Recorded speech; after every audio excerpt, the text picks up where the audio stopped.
Eropa nangis-nangis teman-teman, minta tolong kepada Indonesia. Wah, minta tolong apa nih? Ya, teman-teman, kita tahu negara Eropa yang punya sejarah kelam menjajah banyak sekali negara di belahan dunia ternyata takut, gemetar kalau misalnya wilayahnya dijajah. Kan ini ironi. Dulu menjajah, dulu menguasai, sekarang mau dijajah. Ya, kita tahu teman-teman, kondisi Greenland memang sangat panas sekali. Bahkan ini tentara Amerika Serikat sudah disiagakan di Greenland. Berbagai alutsista-alutsista pun mulai berdatangan. Jadi, ya kalau misalnya mau ini Donald Trump memulai invasi itu akan sangat mudah.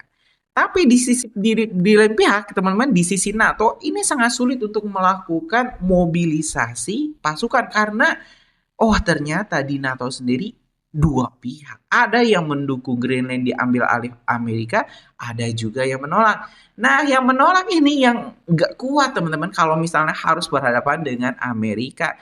Yang menolak itu kalau nggak salah beberapa yang paling kuat nih, ada Jerman, ada Prancis, Inggris, Denmark. Kalau militer-militer yang lain kan agak gimana ya, kurang kuat lah, kurang mumpuni kalau misalnya harus berperang.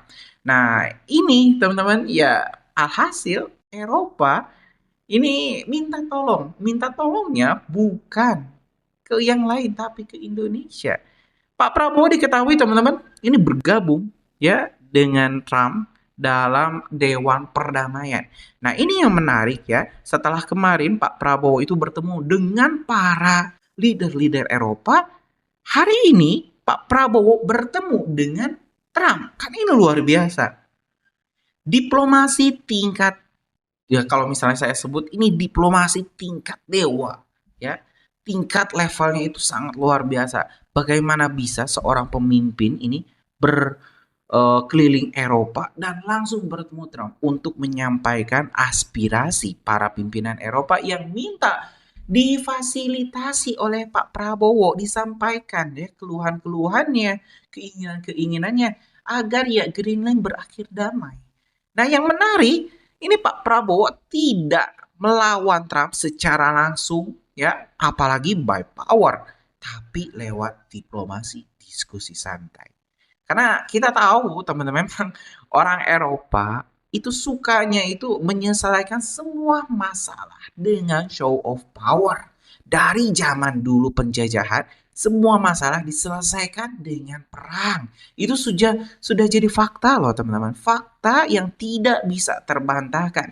Tidak suka dengan kerajaan ini serang, kuasai. Tidak suka dengan kerajaan ini serang, kuasai. Nah, tapi saat lawannya terlalu kuat, terlalu besar, ya mereka bingung. Kita ancam ekonomi, ya kita lebih lemah. Kita ancam dengan power, dengan militer, ya kita lebih lemah.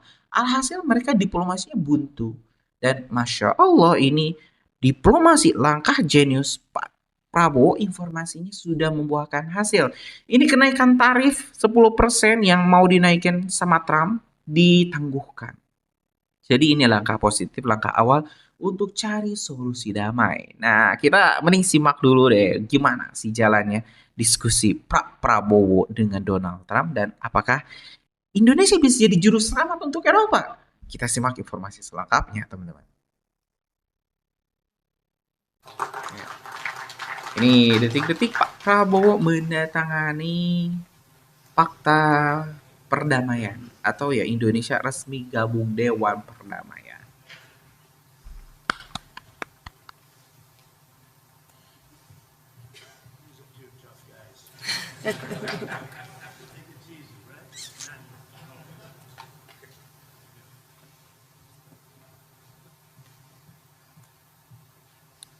Ini ada press release singkat teman-teman, kita bakal bacakan dari Kompas ya.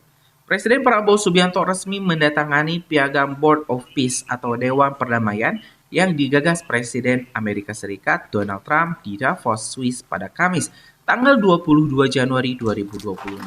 Indonesia menjadi bagian Board of Peace bersama sejumlah negara lain dan sekutu Next, the Deputy Prime Minister of the Kingdom of Jordan and the President of the Republic of Kazakhstan, Arab Saudi dan juga Uni Emirat Arab. Meski begitu, sejumlah sekutu AS lain seperti Prancis dan Swedia menolak lembaga baru tersebut.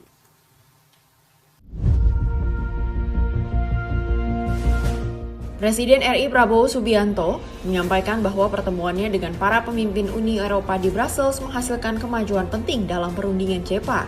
Salah satu poin utama adalah kesepakatan bahwa Indonesia dapat mengekspor barang ke Uni Eropa dengan tarif 0%. Menurut Prabowo, kedua pihak memiliki kepentingan yang saling melengkapi.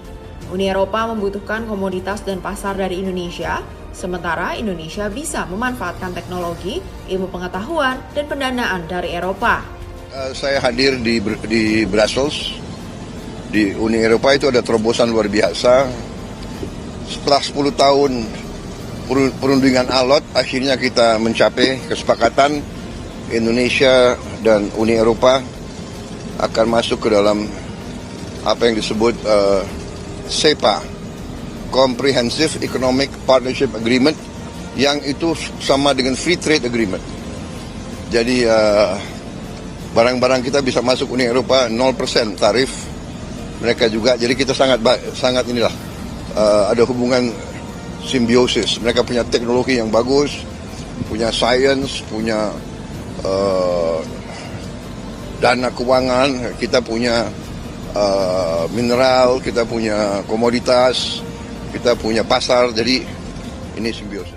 Selain itu, Indonesia dan Uni Eropa juga sepakat menyelesaikan seluruh kendala yang tertunda dalam perjanjian CEPA selama 10 tahun terakhir. Keduanya juga menyetujui penerapan visa kaskade untuk mempermudah WNI mendapatkan visa multiple entry ke wilayah Schengen. Tim redaksi Sinpo TV melaporkan. Sebelum kembali ke tanah air dari Prancis. So President Prabowo thinks of London as a bit of a second home. And I'm sure he's going to meet lots of people that I don't know about. But in the official program, the president is going to meet His Majesty King Charles. He's also going to go to a really exciting meeting with vice-chancellors from the UK's top universities, the Russell Group, to be discussing the potential for opening a Russell Group campus in Indonesia. He'll be meeting a diverse group of British business organizations and British business people, as well as Indonesian investors looking at the UK as a potential market. And of course, he will be at a conservation event looking at how to support the restoration of livelihoods and of society in Aceh and Sumatra, while also supporting an elephant conservation initiative, talking to philanthropists about medium and long-term financing, both for that initiative and for Indonesia's stunningly beautiful and biodiverse national parks. Bukan kunjungan biasa, Prabowo pulang dari London bawa hasil nyata buat Indonesia. Kabar baik datang dari Inggris, misi diplomasi yang dipimpin langsung. Prabowo Subianto bersama Airlangga Hartarto resmi membuka babak baru kerjasama Inggris-Indonesia.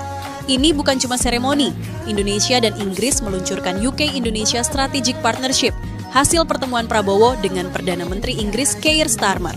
Fokusnya ada 4, ekonomi, iklim dan energi, pertahanan, dan pengembangan SDM.